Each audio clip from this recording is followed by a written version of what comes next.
Thank you. So this is going to be about a 4-hour workshop. I'm going to divide it into hours.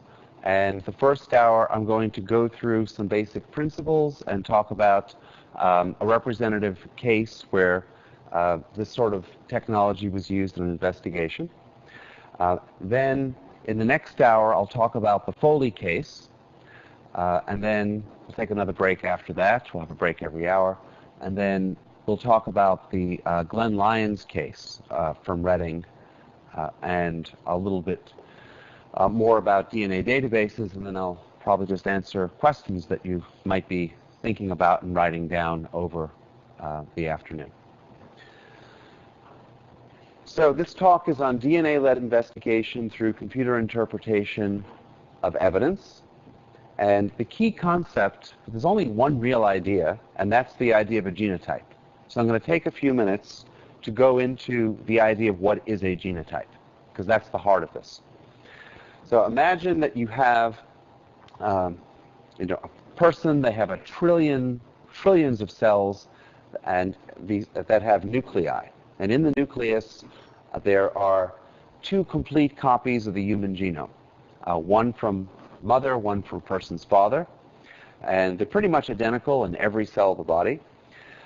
And you can think of this as information. So one copy of the genome has about 3 billion letters in it.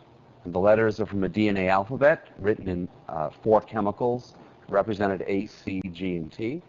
And it's just like information, because DNA is read like text information for the body to use and to construct proteins from and do a lot from.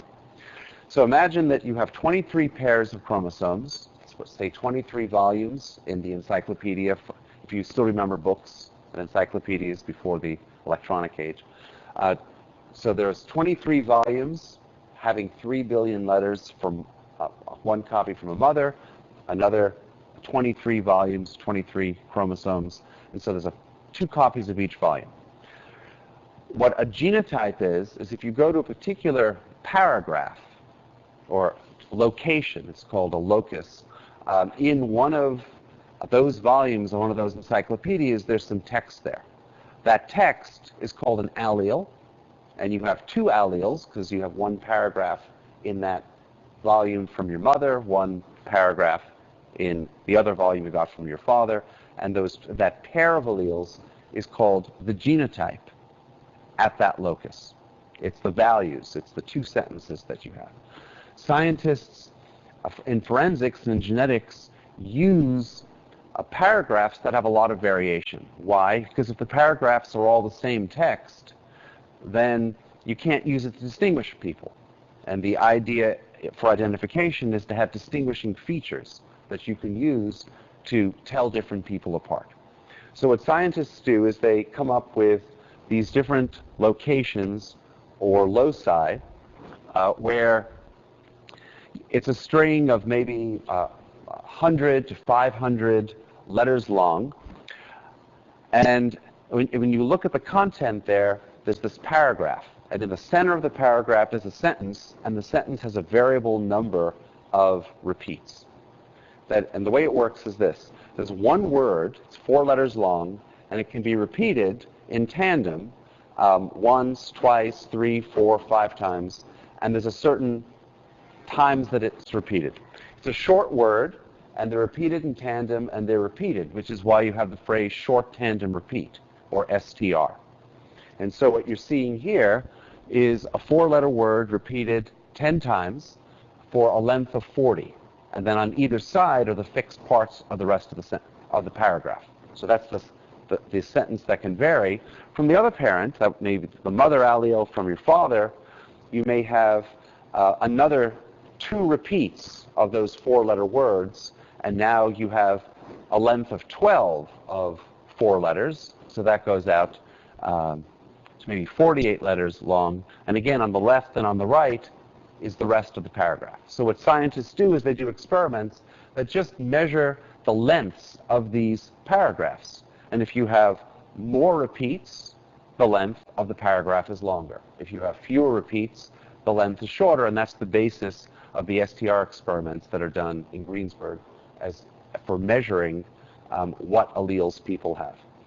Okay, so to sum up then, a genetic locus has two DNA sentences, one from each parent.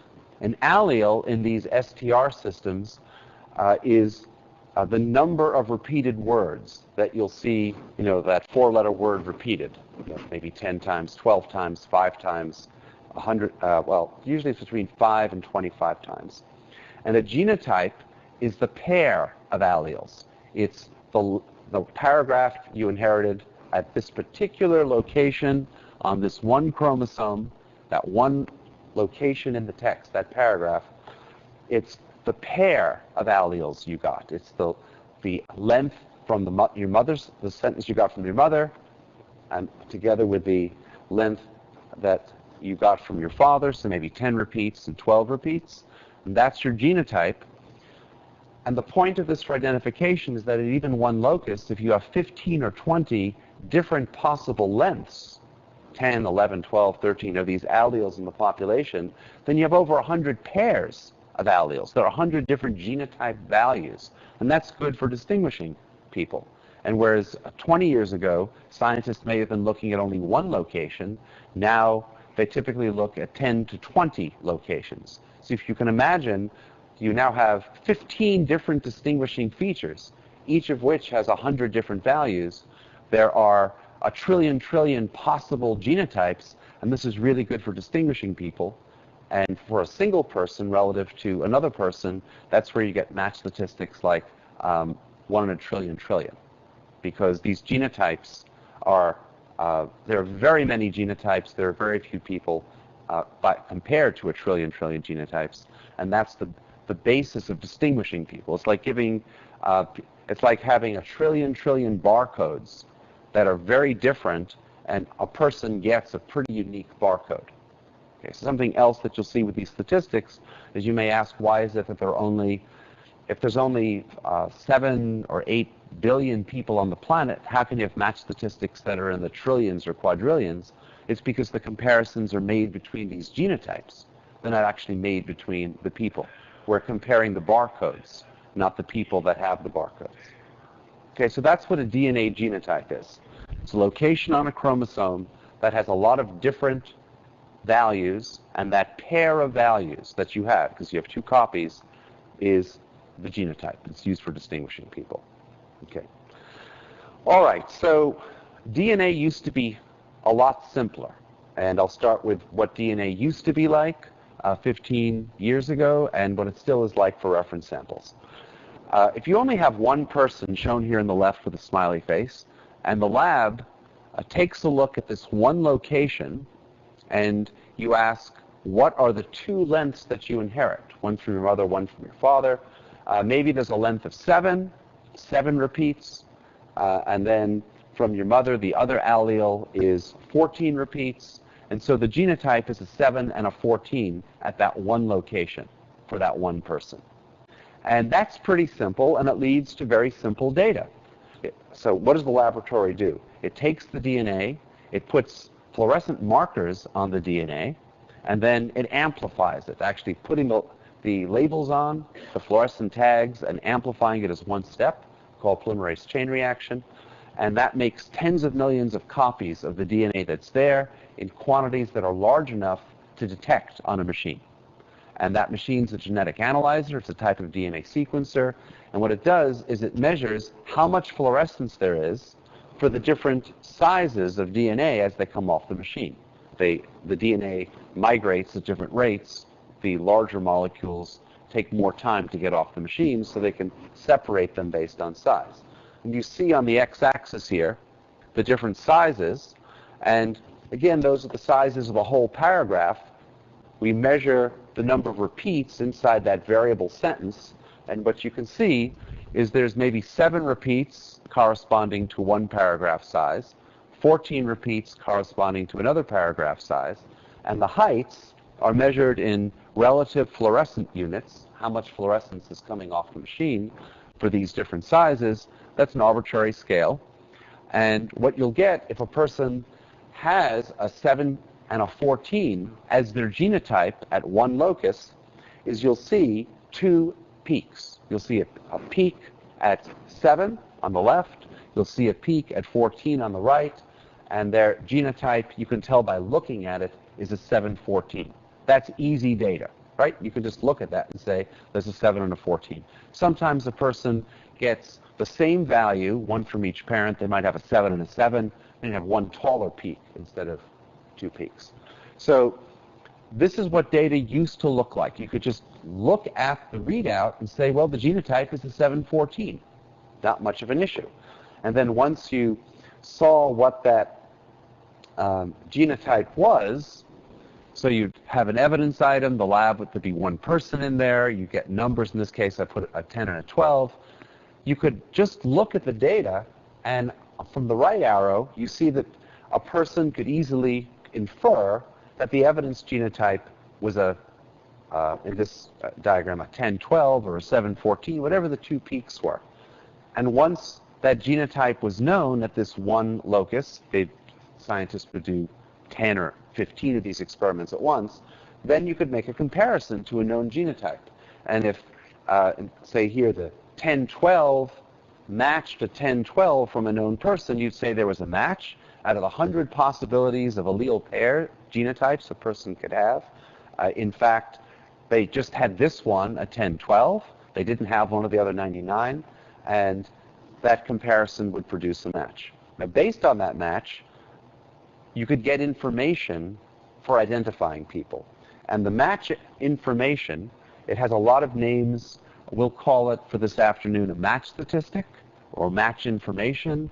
I'll also refer to it as a likelihood ratio, because all of these statistics are ratios of 2 probabilities. We can answer the question, at the suspect's genotype, is this an identification if we're seeing a 10-12, or is it a coincidence? That's the question. If everybody had the same genotype, right, the only possible genotype was a 10-12, then the chance, if you had a match, it wouldn't mean anything, right? The chance of a coincidence would be 100%. But that's why these systems are chosen, so there's 100 different values. And what you see on the left is that before you ever look at the data, the chance that a person has a genotype value, like a 714, is some number, like 5%. If you take a random person from this room and say, what's the chance that you have a genotype of 714? Maybe it's around 5%. What's the chance of having an 8 and a 12? Maybe it's 1%. These numbers add up to 100%, and that's the chance of a random person having a genotype. What the data does, seen here with the arrow, what the evidence does is that after the data is seen, our information changes. And now it's not that there's 100 possibilities, each with some small probability of what the genotype can be, a 5-5, a 5-6, a 5-7, whatever they are. In fact, we're now seeing only one genotype. It's say a 714. And what the data does is it changes our belief, and that's what produces information. The data says instead of there being 100 possibilities, there's only one. That's where information comes from in science, is that you reduce the possibilities. And you measure that by asking, what's the probability that the evidence matches the suspect after I see the data, divided by the probability of a coincidence? Well, if it's an easy situation, and you have, say, a 10-12 matching a 10-12, that's 100%. There's an actual match. I'm looking at it, right? What's the chance that a 10-12 matches a 10-12? I'm looking at it, 100% certainty. The two things are matching each other. But in the denominator, in the bottom, what's the chance of a coincidence? Well, if the chance of finding that genotype was only 5% in the population, then we go from 5% from a coincidence up to 100% based on the data, and that's what produces that ratio, 100 over 5, of our match statistic of 20. That's where match statistics come from. They ask, what's the chance of a match divided by the chance of a coincidence? And with perfect data, it's 100% on top divided by how rare the genotype is on the bottom, and you get a number like 20. And if you have 15 loci, you multiply numbers like 20 together 15 times, that's where you get big numbers like trillions and trillions. Okay, so that's basically the whole story with single source easy DNA of the type that you used to collect. But the world's changed a little bit. You're collecting much more interesting evidence out of body cavities, off of surfaces, revolvers, door handles, anything that you can swab, right? You get all kinds of things now, rape kits.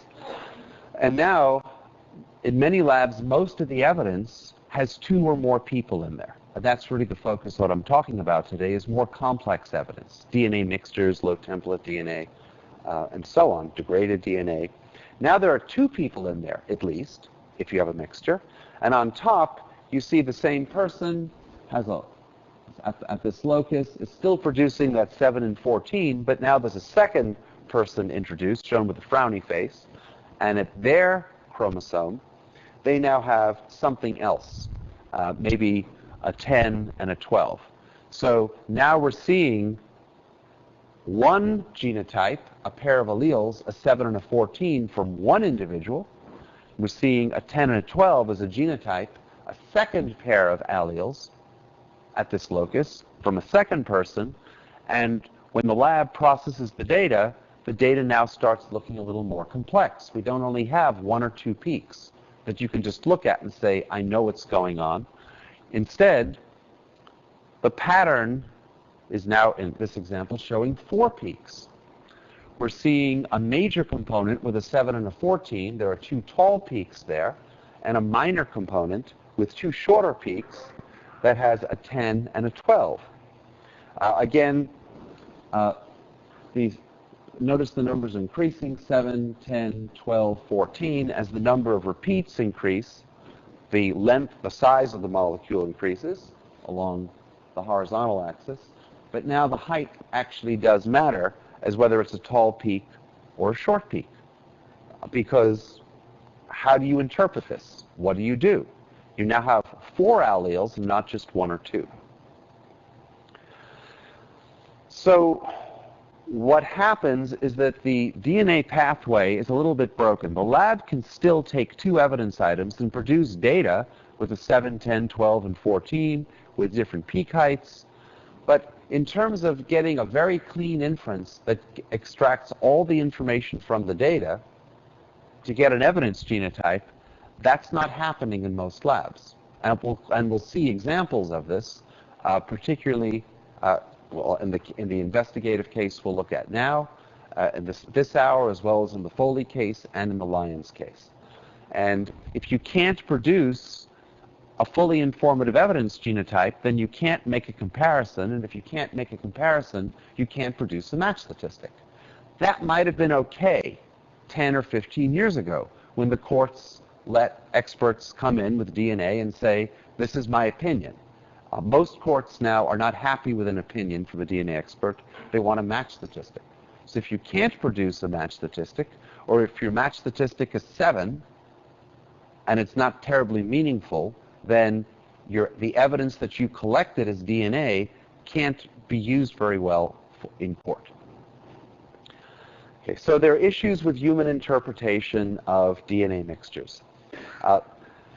There's an evidence side and a database side. I'll be talking more about the database side in the last hour. But on the evidence side, these are the issues that arise.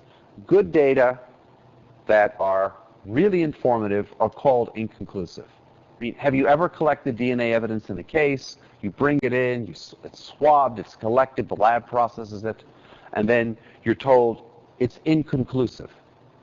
You must have seen this, right? Okay. Why? Why is it called inconclusive? What does that mean? There's data there. There are peaks that are going up and down. You collected the item, it produced some data. Why is that inconclusive? Sometimes it means that the data peaks are too low for the protocols that they use.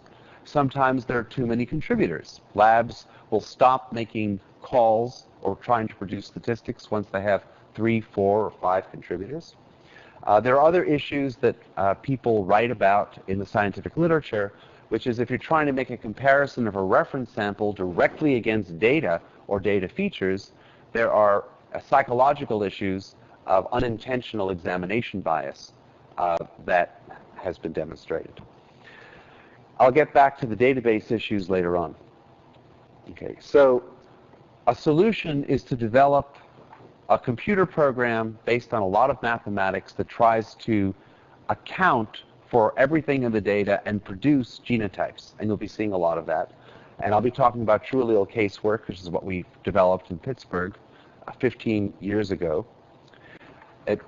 And this is the difference. For evidence, the purpose of the system is to preserve all the data identification information that is present in the evidence.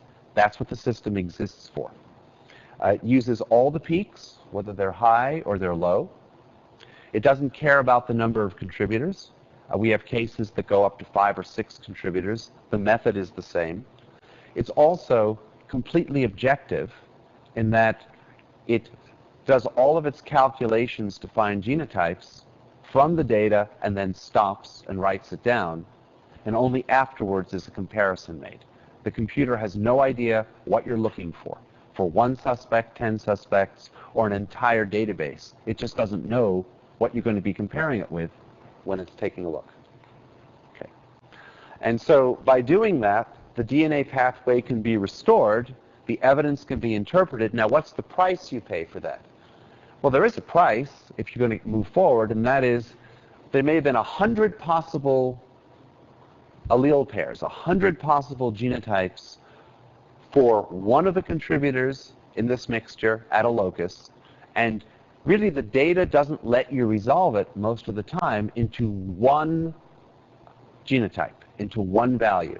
You don't know if it's really a 1012 or a 714. But that turns out to not be a problem. In science, if there's uncertainty, you can express the belief that you have after seeing data using probability. And what happens most of the time is the probability after you see the data is different than the probability before. Again, that's what generates information. You started with some diffuse probability distribution of 100 possibilities for a person at a locus, and then the data informs the computer and says, no, maybe there's really only 3 possibilities or 10 possibilities. And here are their probabilities. Probabilities are numbers that add up to 100%. And the uncertainty in the data can be expressed as possible values, possible allele pairs, with probabilities. And that turns out to be enough to produce accurate match statistics. The math of producing match statistics doesn't care if the genotype is known absolutely or only known up to probability. So that uncertainty in the data is reflected in a list of genotypes with probabilities, and now a comparison can be made and a match statistic can be produced. And what happens, as before, we can ask, at the suspect's genotype, is this an identification or a coincidence? Well, if you notice, the probability of a 1012 has gone down in this cartoon example to 50%. It was 100% before with simpler data. And that's reflected directly in the match statistic. The top part of the equation, the probability of a match, now drops from 100% to 50%. The coincidence chance of a random person is, say, still the same at 5%. And so the ratio of 50 over 5 is now 10 instead of 20. So you've reduced the match statistic at this locus, but you haven't thrown it away. It's not inconclusive. There really is a number. And that is an overview is how these methods work. The hard part that can take hours, days, or even weeks if it's a hard enough problem is for a computer to work out what these genotype probabilities are. And afterwards, a comparison can be made, and a match statistic can be pretty instantly calculated to provide a number instead of an inconclusive result. Okay? So now I'd like to tell you about an interesting case that we had in California. The reason I'm starting in California is that it's just an interesting investigative case, and I thought you'd like it. And we'll move to Pennsylvania, in half an hour. So this was out in Kern County, which is about 2 hours northeast of Los Angeles. And they're in a valley that stretches pretty much from Mexico up to Sacramento. So they get a lot of transients coming through the state, a lot of transient crime. And in their county, a gang was formed.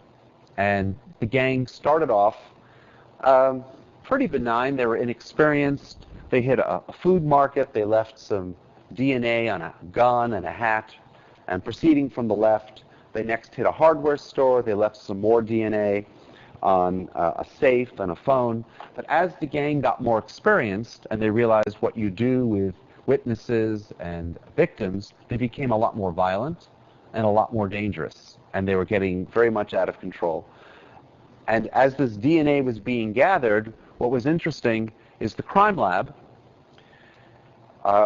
which is now using TrueAllele, was seeing that these were 3- and 4-person mixtures from low template DNA, touch DNA, that they couldn't interpret. But they knew from the workshops and the training they were getting and the system that they were testing that that the computer would be able to solve this. So they just sent us all their data from these different crime scenes and said, what can the computer do in this case? So we received from the laboratory in Bakersfield 12 evidence items. You see on the left from 5 different scenes, there were different items, guns, hats, keys, tape, clothing gets left behind. And as the evidence arrived, we processed it in the computer. We also received reference items later on from 5 victims and from 5 suspects. This was the timeline out in Pittsburgh. On day 1, we received the evidence data from the lab. Day 2, we started the computer processing. On day 4, we were still waiting for the references. As I mentioned, this is an objective system. We're not using the references for anything. So we replicated the evidence results on the computer so we'd be ready to report on it. We never report unless the computer has been run twice, at least twice, and gives the same answer. Finally, on day 9, we received the known samples. We were able to calculate the match statistics. And then on day 12, we were able to report the match results back to the lab. Usually once we get the references, depending on the rush, within a day we can get the match results back to the lab. And these were the matches, and I'm showing it to you as a picture. So here are the same 5 crime scenes, and now here are the suspects drawn in different colors. And what the lines are doing is they're connecting a suspect to one of the evidence items. The hat, for example, matches 2 different people, S1 and S5, because it's a mixture. It has 3 or 4 people in there, so it'll match more than one person. We see individual S5. The gang's using this person to do a lot of the work, right? His DNA's all over the place. And the example I'm going to focus on is suspect 2, who left his DNA on a counter in a jewelry store. So the computer doesn't draw this picture. I drew this for you. It creates tables of numbers that with the match statistics. But the computer was able to match the crime scenes to the suspects and conversely the suspects to the crime scenes, as you can see with these lines connecting the different items and people. Okay, so the DNA match statistic of suspect 2, who was Dupree Langston, matched to a counter in a jewelry store. And this is the people of California versus 2 defendants. The match statistic was about $500 million, 550 million. And what then happened, starting, this was a year ago in January, there was an admissibility hearing and then trial testimony. So I'm going to quickly take you through the admissibility hearing. I'm not going to go into great detail, but I'll show you what we showed the judge to establish the reliability of the method.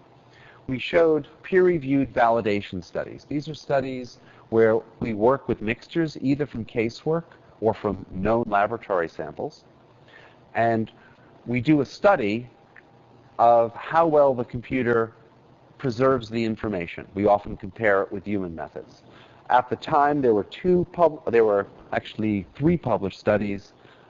These 2 are newer ones. This one with New York State was published in November, and the last one was published last week with Virginia in a journal called PLOS. But we always show the validation studies, and they establish the reliability as the method. Sensitives, I'll go into what the different criteria are. Interestingly, for the human review methods that the labs use, there are no validation studies that I know of. There are methods that are rules that people apply, but in terms of measuring what is the information, how is it derived, how reproducible is it, what do you find, the main studies actually that have been done, you'll hear about during the Foley case that were done by the federal government, but that wasn't published either. So we show published studies, and then from validations, we're able to make statements about what we expect and what we observe. I'm going to be showing a number of tables and charts. Don't worry about the details. There won't be a quiz afterwards, nothing like that.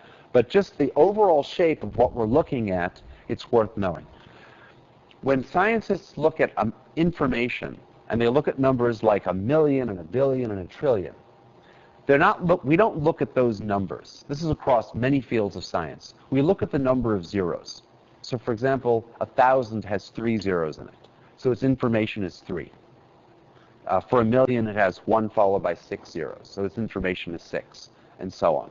And there are good reasons for that, having to do with adding information and how it's analyzed, but it's been that way for at least a century. And it also makes it easier to understand. If you see a 1 followed by 15 zeros, you don't have to remember, oh, that's a quadrillion. And then when I'm in the British court system, million, trillion, and quadrillion have completely different meanings, actually. They switch all the words around. So, but a 1 followed by 15 zeros has an information content of 15. And the word that scientists use for this, which you might remember from high school, is the logarithm, or the log. So I'll keep talking about the log of the match statistic, or the log of the likelihood ratio, which is how scientists talk about this. But I'm just talking about the number of zeros after the 1. So if the log of the likelihood ratio is 6, that means it's 1 million. It's a 1 followed by 6 zeros. That's all it means. And we do a lot of plots asking how does information vary under different circumstances. So here what we're changing, we're observing is that as the mixture weight changes, a component of a mixture changes from 0 to 20 to 40 up to 100%, how does the match information change? And so 3, again, is 1,000, 6 is 1 million, 9 is 1 billion, 12 is 1 trillion. How do the number of zeros change? And what you see is roughly a straight line. You see that sort of as a pattern? It's like a line going up until it maxes out. And what we found was that in this particular case, shown with that green donut, that what we observed for the match statistic for this defendant and this evidence was right in the middle of that cluster, and there was nothing unusual about it. And that's important, because if that number had been too high or too low, then that might indicate there was something different about this case, but there really wasn't. This is typical data. There's something else that we look at, and actually prosecutors like this picture quite a bit, and that is, what if you compare thousands or tens of thousands of random people or non-matching people to that evidence genotype?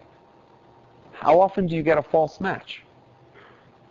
And what turns out is that you see that here is 0, and you see this is -3, -6, -9. That means 1 over 1,000, 1 over 1 million, 1 over 1 billion. That's exclusionary information. That's saying the extent to which somebody is not in there.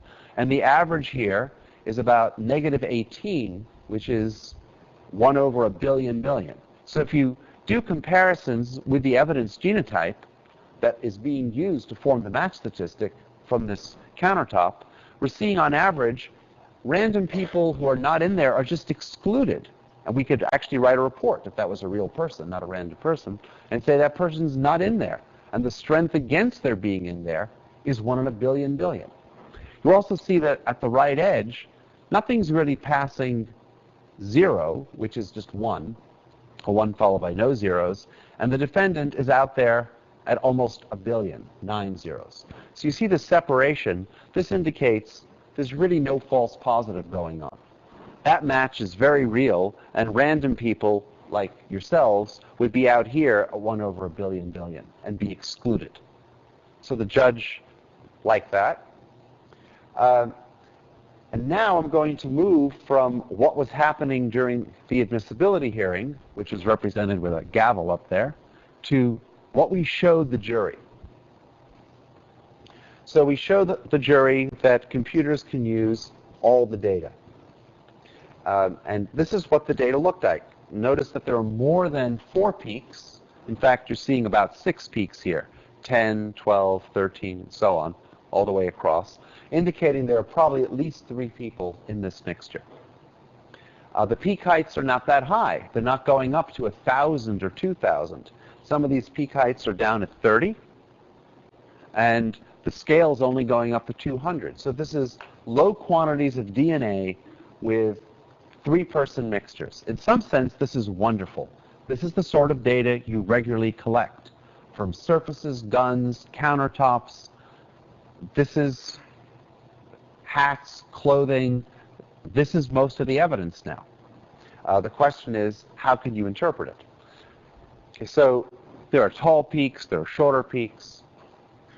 And what happens with the thresholds that people use in their interpretation is that they draw a line.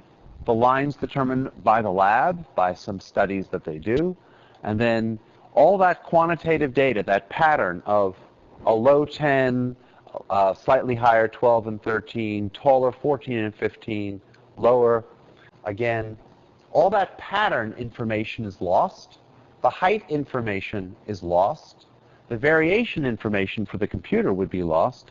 And instead, anything over is called in, anything under is called out.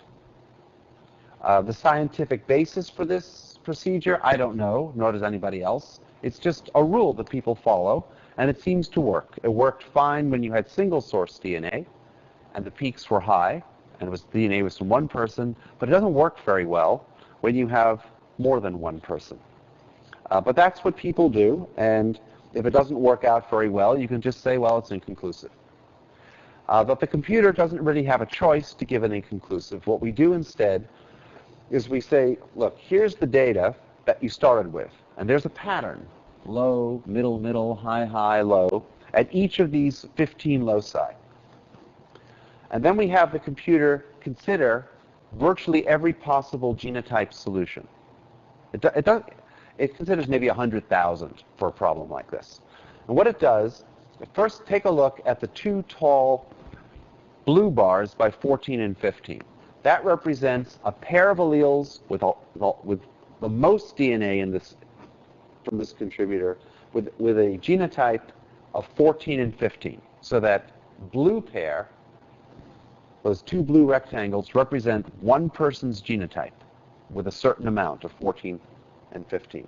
Now if you look at orange, there's another person's allele pair, say with a 12 and a 13. The rectangle heights are the same because people have about the same amount of DNA from each allele. They come in pairs. You have one from each cell. And then maybe there's a third person in there, shown in green, with a 10 and a 16. So this is a pattern that if you just look at the heights of those colored bars, green, orange, orange, blue, blue, green, explains the observed data very well. There's a very small difference between the heights of the data peaks and the heights of those bars. So this is a pattern that explains the data well. It has a higher likelihood. The computer calculates it with numbers. And then based on that, it would give a higher probability to a 14 and a 15 as being the major contributor, shown in blue, a higher probability to a 12 and a 13, shown in orange, and a higher probability to the third contributor, shown as a 12 and a 16 in green. But the computer doesn't stop there. It tries out lots of patterns. It moves these rectangles to places where the data isn't. It changes the heights. It creates lots of patterns that don't explain the data well, or explain it only partially. So if this is the data, and this is a pattern, this pattern explains the data very well. That pattern doesn't explain it at all. It has almost zero likelihood. There are patterns that are in between. And the computer, every few seconds is trying out different patterns and saying, well, that's more likely, that's not likely, that's intermediate. And it just does this for as long as we let it, which can be days if we wanted to, if we really want a very sharp answer. And by considering every possible solution, again, it's not looking at a suspect, it's just asking from the data, if we assume 3 contributors, what are the genetic types? And so it thinks a lot about this, trying out pattern after pattern. And when it's done, it produces a genotype. The genotype at this one location for one individual, the major contributor, looks like this. Out of 100 possibilities that would stretch across the all the walls, it's been concentrated to maybe 15 or so different possibilities, most with low probability, but with half the probability at a 14-15 genotype, and maybe 20% of the probability at a 12-13 genotype. That's what it looks like. The probabilities have changed. They're not all roughly equal and low. The probability has been concentrated by the data at some genotypes. Now, again, we still haven't looked at somebody. We still haven't made a comparison. There's no reference. This is what the data is trying to tell us. Okay? Now, we can make a comparison. What I'm showing with the brown bars is what a random person's genotype would look like. Again, that would stretch from that wall to that wall with 100 possibilities. But even a random person isn't telling us much. So take a look, for example, at genotype 1314. Here, we started off with a probability of maybe 15% for a random person. It dropped to, I don't know, maybe 5% based on the evidence. That's a drop in probability. That would indicate the person's not in there. There are other places where the probability increases. The 1213, maybe it started off at 10%, went up to 20%.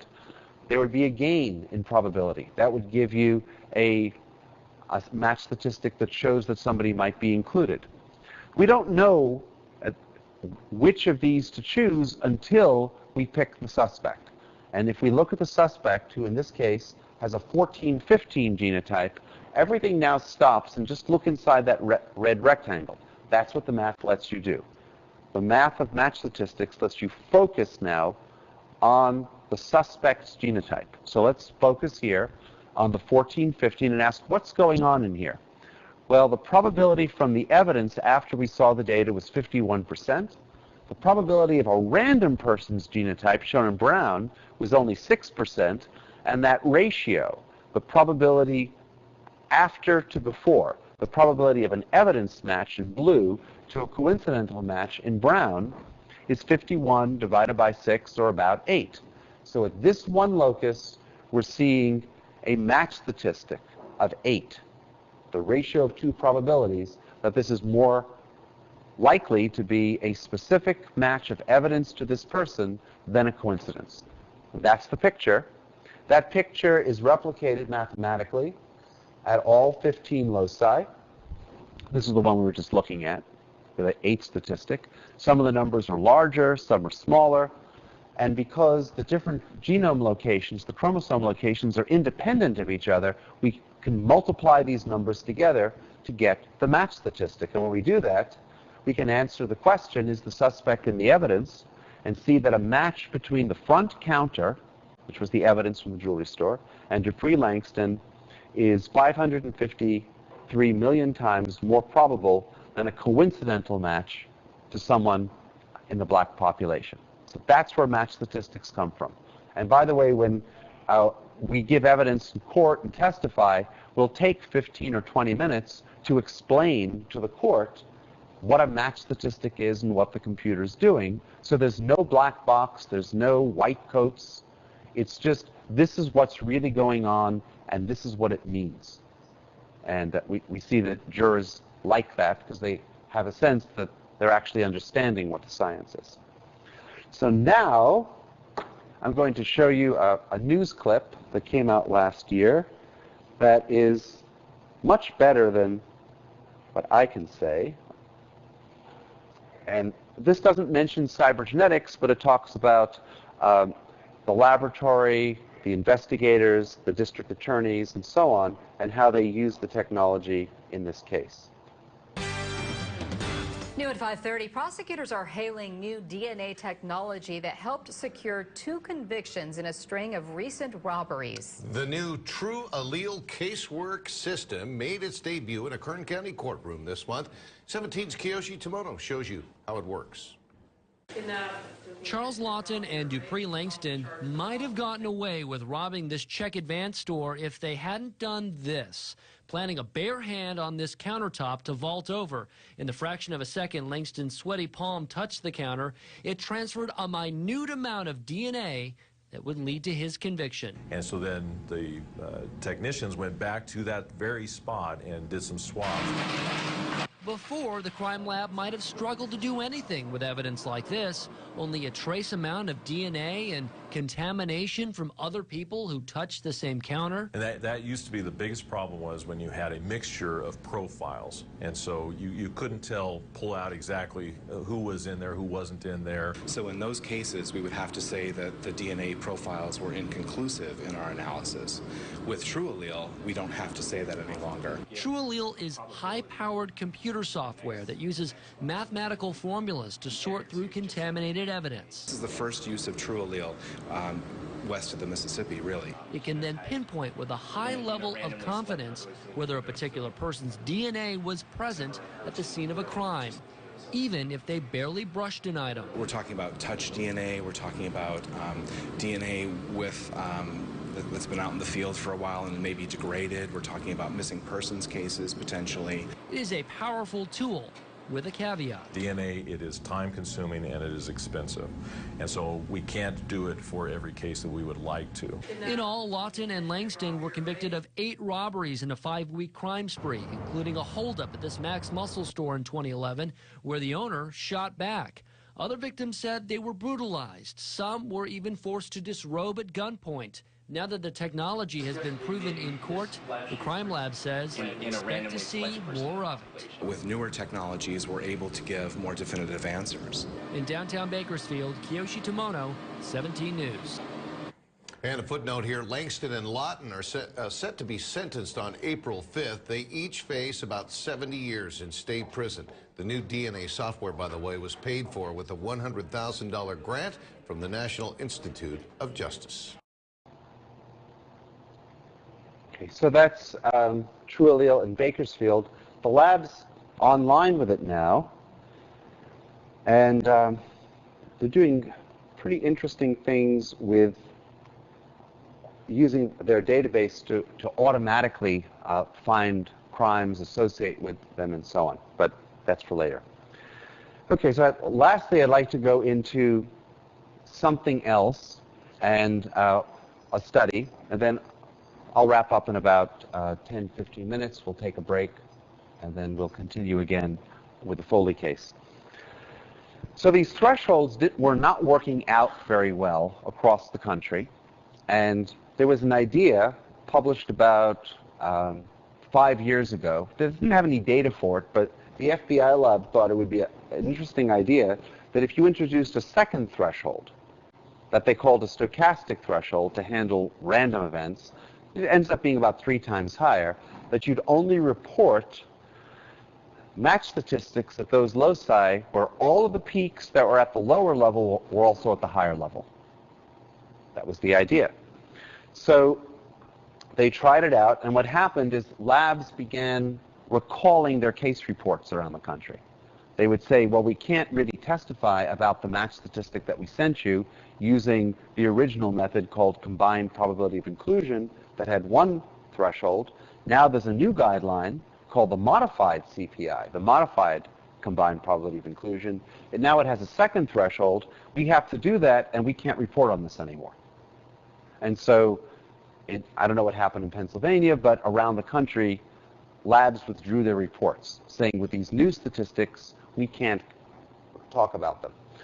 So what happened in Virginia, and the Washington Post reported on this about 3 years ago, is that there were 375 cases, typically mixtures that were low level, where they decided, instead of just withdrawing the reports completely, they would send out some of these cases to a group, it turned out to be us in Pittsburgh at Cybergenetics, that could use methods that were approved, that were validated genotype probability methods to reinterpret these cases.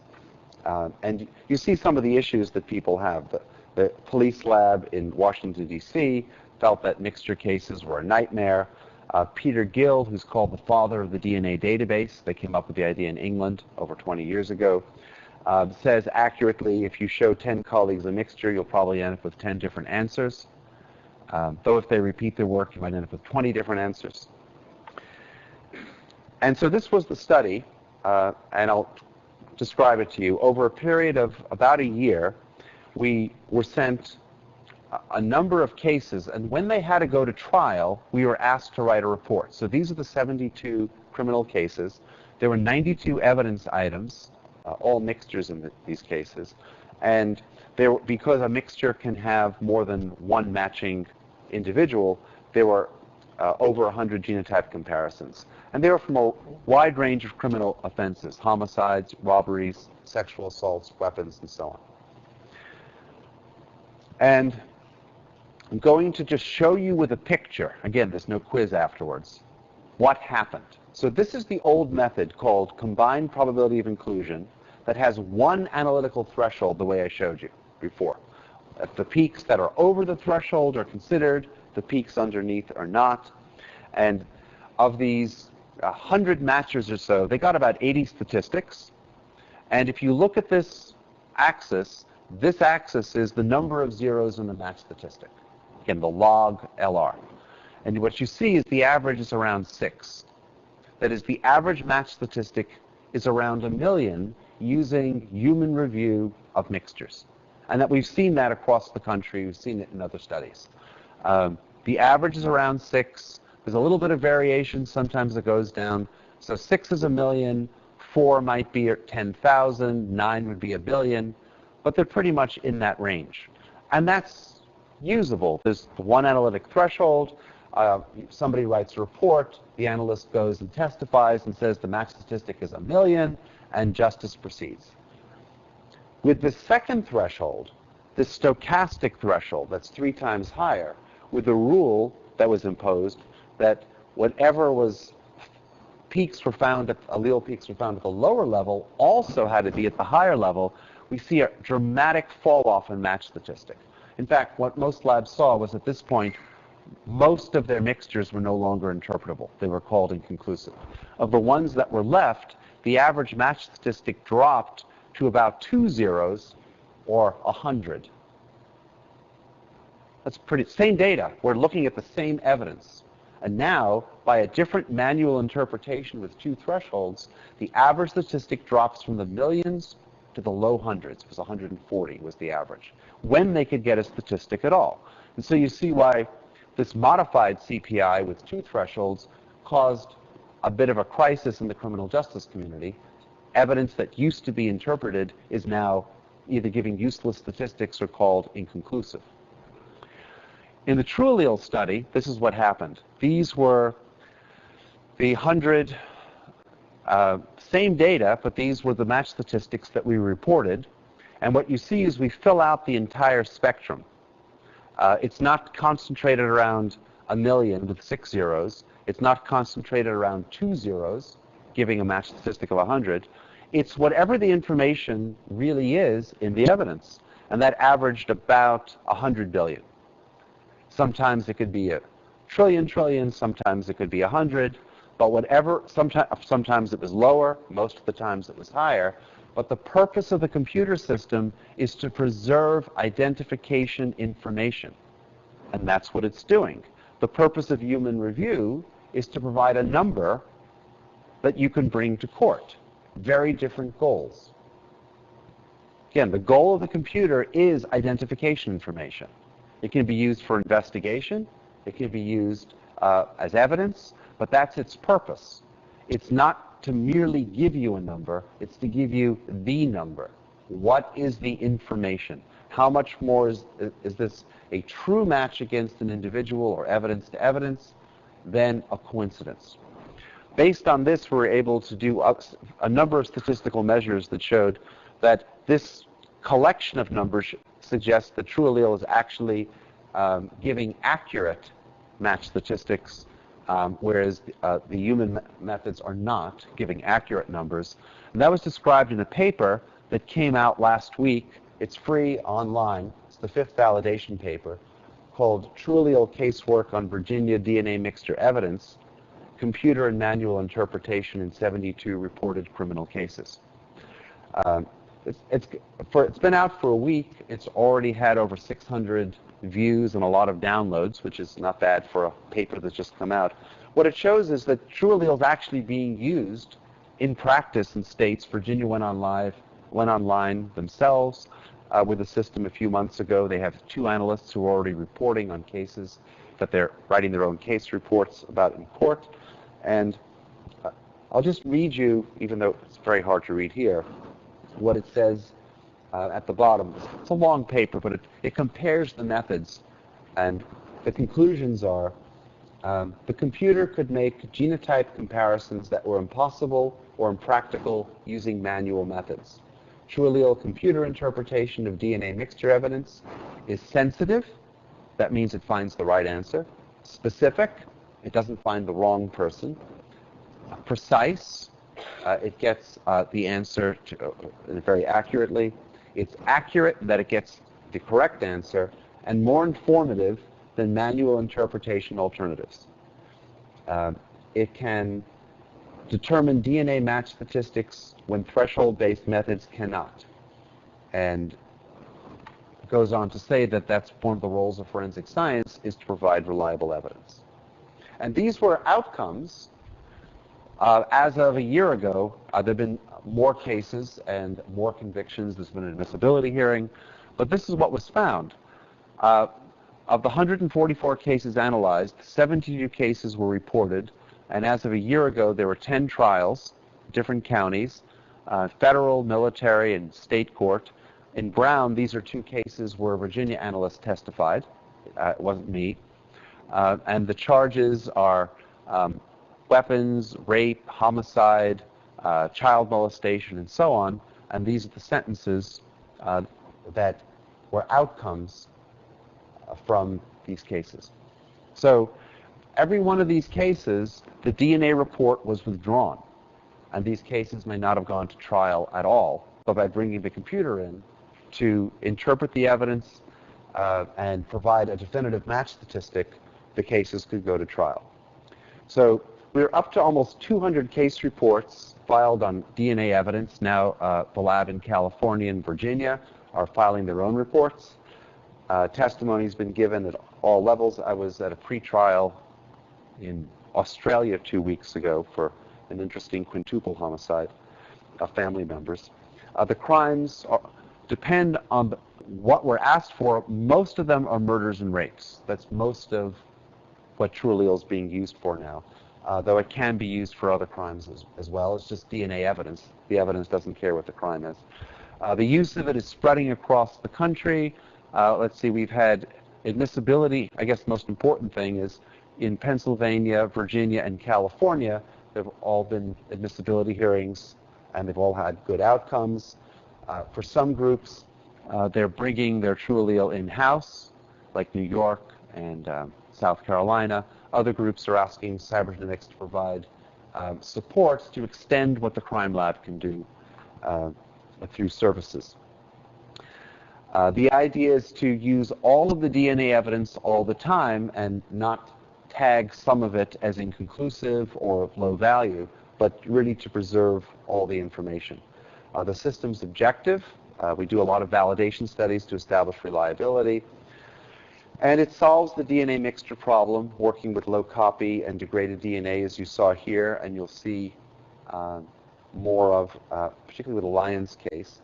The studies show it provides accurate DNA match statistics, and it actually automates DNA evidence interpretation. A person who's an operator of TrueAllele will look at the data, ask questions of the computer, and then in our office we have 100 parallel processors. Maybe on one case we're asking 6 questions. We work on multiple problems. Like in a crime lab where they have machines that can look at 100 things, DNA evidence items at once, our computers can look at 100 questions at the same time. And it's used for backlog reduction.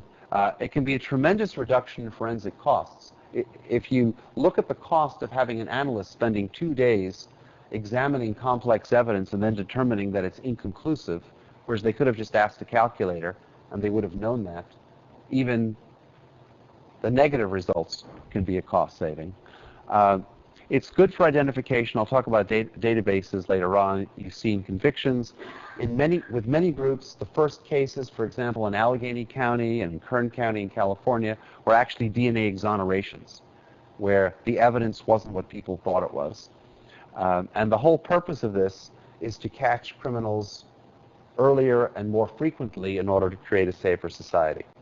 There's a lot on this slide. I won't go through it all, but the algorithms have been around for 20 years as we created them. We started on the system 15 years ago. There are 3 labs now using it in Casework. There have been over 20 validation studies, 5 of which have been published. We give a lot of talks, and we have 200 students who've been trained. Most of them have been certified at this point. They're crime lab analysts for the most part. Multiple admissibility hearings, trials, and so on. And to wrap up this talk, I'll say there's a lot of information. If after this workshop today you still want to hear more, don't know, we have articles, newsletters, courses, presentations, all of our publications, except for the 1 or 2 we can't get permission from the journal for. Everything's posted on our website. The magazine articles are probably a good starting point. We also have a YouTube channel with over 50 videos of talks and presentations.